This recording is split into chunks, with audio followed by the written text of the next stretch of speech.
परमपिता परमात्मा सर्व सृष्टि के रचनहार कबीर परमेश्वर जी, ये हम सभी आत्माओं के पिता हैं, ये हम सभी के जनक हैं। और हम एक ऐसी भयंकर भूल करके, ऐसी भयंकर गलती करके हम इस गलत स्थान पर आ गए और उसके उपरांत हमें अपनी गलती का एहसास हो रहा है, क्योंकि एक प्रश्नवाचक चिन्ह आज तक किसी से हट नहीं पाया कि हम क्यों मरते हैं, क्यों जन्मते हैं। हम कितना अच्छा परिवार बनाते हैं, उनमें कितना अच्छा प्रेम होता है, मोह होता है, लगाव होता है, और एक सेकंड में वो सब बिखर जाता है। इसके विषय में हम कभी चिंतित होते हैं तो फिर सोच लेते हैं कि सभी के साथ हो रहा है। ये एक परंपरा मान ली हमने कि ऐसा तो होगा ही होगा, पर ये काम तो करते ही रहो। कौन सा कार्य करते रहो? कोठी बनाओ, बंगले बनाओ, कार बड्डी लो और मर जाओ। ये कौन सा कार्य था? तो ये सभी हमारे साथ जो घटनाएं घट रही हैं, आप प्रतिदिन देखते हो किसी न किसी गांव में या किसी घर में। अपने खुद को भी बहुत सी ऐसी घटनाओं से हमारा पाला पड़ा है। तो ये सब हो क्यों रहा है? तो उसके लिए परमात्मा हमें स्वयं आकर के ज्ञान कराते हैं कि आप इस गलत लोक में आ गए और यहाँ से जाने का जो तरीका है, इस जन्म और मृत्यु के रोग से बचने का जो तरीका है, जो विधि है, वास्तविक भक्ति है, वो परमात्मा स्वयं ही बताते हैं। और उसके लिए वो स्वयं सशरीर वहाँ से आते हैं जहाँ परमात्मा रह रहे हैं, और यहाँ आकर के अच्छी आत्माओं को मिलते हैं, उनको अपना परिचय देते हैं, फिर यथार्थ ज्ञान समझाते सुनाते हैं। और यहाँ पर दो शक्ति काम कर रही हैं। एक तो परमात्मा है और दूसरा ये काल भगवान है। इस काल भगवान को ही हम ब्रह्म कहते थे, और जो वेदों के ज्ञाता माने जाते थे वो कहा करते थे कि ब्रह्म सुप्रीम पावर है, ब्रह्म से ऊपर कोई परमात्मा नहीं है। ब्रह्म कहाँ रहता है? वो ब्रह्म लोक में रहता है। फिर पूछते थे परमात्मा है कैसा? कि वो निराकार है। तो पुण्यात्माओं, अब आपको परमात्मा का दिया हुआ वो ऐसा ज्ञान प्राप्त हो चुका है कि उस ज्ञान की तुलना में आप बहुत आसानी से तोल सकते हो, जांच सकते हो। जो हमारे धर्म गुरु ऋषि महर्षि जो हमें ज्ञान दिया करते थे, वो कितने भगवान से परिचित थे, वो कैसा उन्होंने भगवान को जाना था। और परमात्मा ने आकर जो ज्ञान दिया है वो हमारे सदग्रंथों में पहले ही विद्यमान था। और जिनको हम विद्वान माना करते थे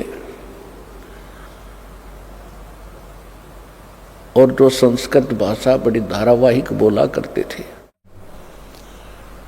उनके ज्ञान के सतर का अब हमें पता चला। उनको अपने अध्यात्म धर्म ग्रंथों का कै ख भी पता नहीं था, कै ख भी पता नहीं था। ये सुनी सुनाई कथाएं वो सुना रहे थे, फिर आगे उनसे सुनकर कोई और सुना रहे थे। ये एक लोक वेद बनकर हमारे हृदय में समा गया था कि बस इतना ही है ये ज्ञान अध्यात्म, और यही है भगवान जो ये हमें बता रहे हैं। तो इसके ऊपर हमारा कोई भी ऑब्जेक्शन नहीं रहा था। जिस भी धर्म में हम जन्मे थे वही कथाएं हम परंपरागत सुनते आ रहे थे और हम संतोष कर लिया था। हमने संतुष्ट हो चुके थे कि जो साधनाएं मैं कर रहा हूँ मेरा साथी भी कर रहा है, रिश्तेदार भी कर रहा है। जहाँ जाते हैं उसी प्रकार मंदिर में जाते हैं, मूर्ति पूजते हैं, जल चढ़ाते हैं या कोई मंगलवार का प्रसाद बांट देते हैं, व्रत रखते हैं। ये था एक लोकवेद और ये त्रुटि थी हमारे अध्यात्म गुरुओं की। जो आध्यात्मिक जो टीचर गुरु थे वो बिल्कुल निल थे, वो डल थे, उनको भक्ति मार्ग का कति पता नहीं था। यहाँ तक कि हमारे जो महर्षि माने जाते थे, ऋषि महर्षि ब्रह्मा विष्णु महेश, जिनको हम सुप्रीम पावर मानकर उनको समर्पित थे, उनको भी भक्ति मार्ग का कैक है का पता नहीं। पुण्यात्माओं, अगर ये शब्द जो दास आज बोल रहा है, यदि ये शब्द 50 वर्ष पहले भी बोले जाते तो कोई सुनता नहीं, कोई सत्संग में आता नहीं और विरोध और करते, गालियां देते कि सिरफरा बैठा है बरवाले में, पता नहीं क्या बकवासें घट रहा है। तो परमात्मा आए थे स्वयं 600 वर्ष पहले, दाता कबीर भगवान। वो यही ज्ञान दिया करते थे जो दास आज उनका बताया हुआ आपको सुना रहा हूं। और उस समय जब परमात्मा यही ज्ञान बताया करते थे, उनको कितनी यातनाओं का सामना करना पड़ा, उनकी जीवन लीला से खूब जाना जा सकता है। इन्हीं के कारण उनको उबलते हुए सरसों के तेल के कढ़ाई में जलते हुए में जैसे पूरी तारते हैं से उबलता हुआ, उसमें डाल दिया भगवान को। समर्थ थे परमात्मा, अविनाशी हैं, उनको कुछ नहीं हुआ।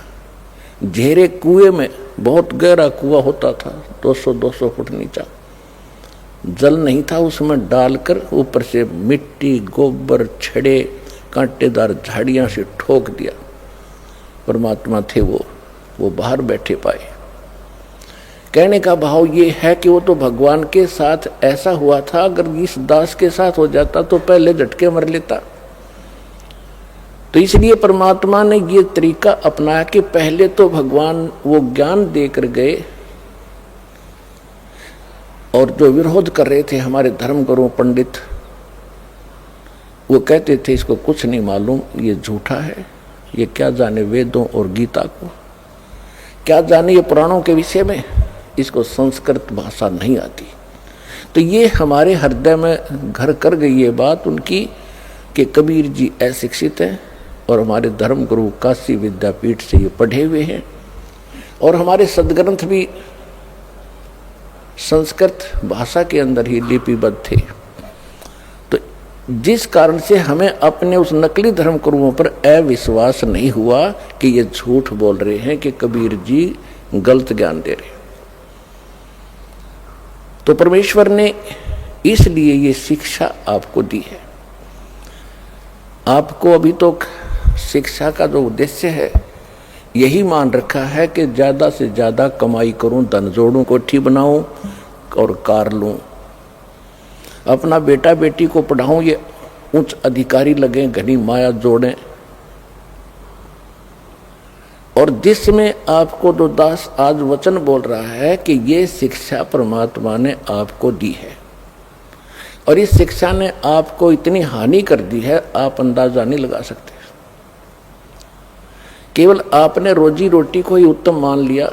ये रोजी रोटी तो परमात्मा, आज से पिछले इतिहास देखो, हमारे दादे परदादे वो भी अपना टाइम पास कर गए, चाहे भले ही झोंपड़ियों में रहे हों, लेकिन कितनी शांति थी, कितने निरोग रहते थे, कितनी बुराइयां नाम मात्र भी नहीं थी। और आज आप देख रहे हो, जहां इस माया का प्रवेश हो जाता है वहां जीव चैन से नहीं रह सकता, रात और दिन दुखी रहता है। तो इस आग में परमात्मा ने 3 युग तक हमें जलने नहीं दिया। अभी 50-60 वर्ष पहले से हिंदुस्तान के अंदर इस शिक्षा की शुरुआत हुई है और अब ये चरम सीमा पर पहुंच गई 10-15 वर्ष 20 वर्ष पहले से।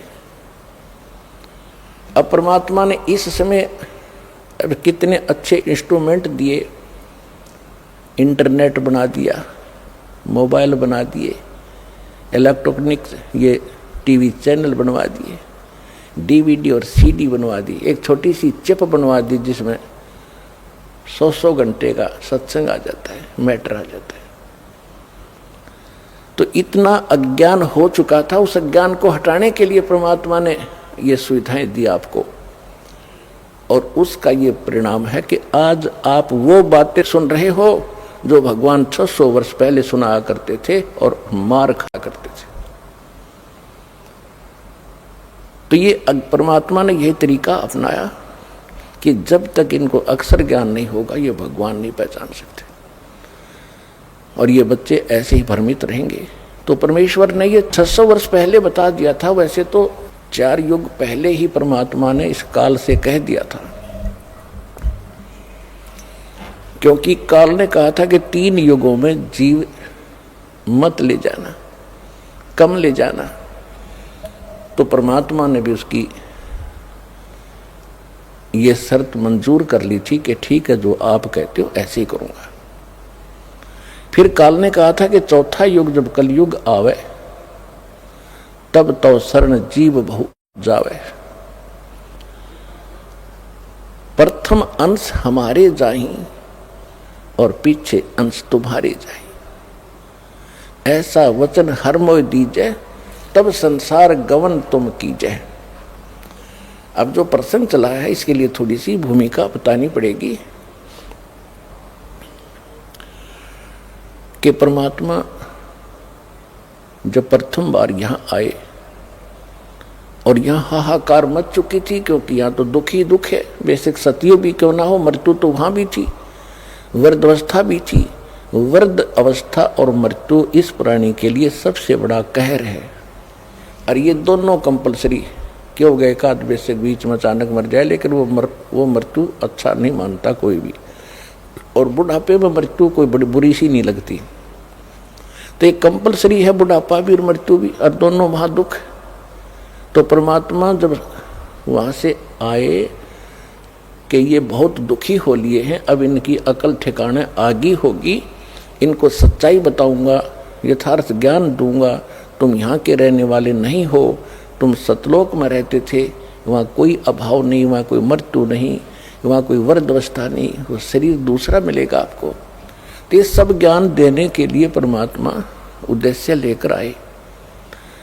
जब इस 21 ब्रह्मांड में प्रवेश होता है तो सबसे पहले ये काल वहाँ बैठा होता है और वहीं पर इसने एक तपस्शिला बना रखी है जिसके ऊपर 1 लाख प्रतिदिन मानव शरीरधारी प्राणियों को ये उसके ऊपर भूनता है, उनसे निकले हुए गंध को ये खाता है और जीवात्माएं फिर अपने कर्मानुसार पुनर्जन्म के अंदर आ जाते हैं। यहाँ एक ऐसा रूटीन बना रखा है, ऐसा प्रोसेस है, इसका प्रोसीजर है। तो जो ही परमात्मा वहां आकर खड़े हुए, कहां पर 21वें ब्रह्मांड के सबसे पहले स्थान पर, जहां पर 1 लाख मानव शरीरधारी प्राणियों को भून कर खाने का इसने सिस्टम बना रखा है। तपस्शिला एक पत्थर की टुकड़ी बहुत बड़ी जो स्वतः गर्म रहती है, और वहां पर 1 लाख प्राणी जल रहे थे। उनके पास परमात्मा आकर खड़े हो गए। जो ही भगवान उनके पास आकर खड़े हुए तो उनकी जो तपत थी, जो आंच थी, वो नहीं लगी।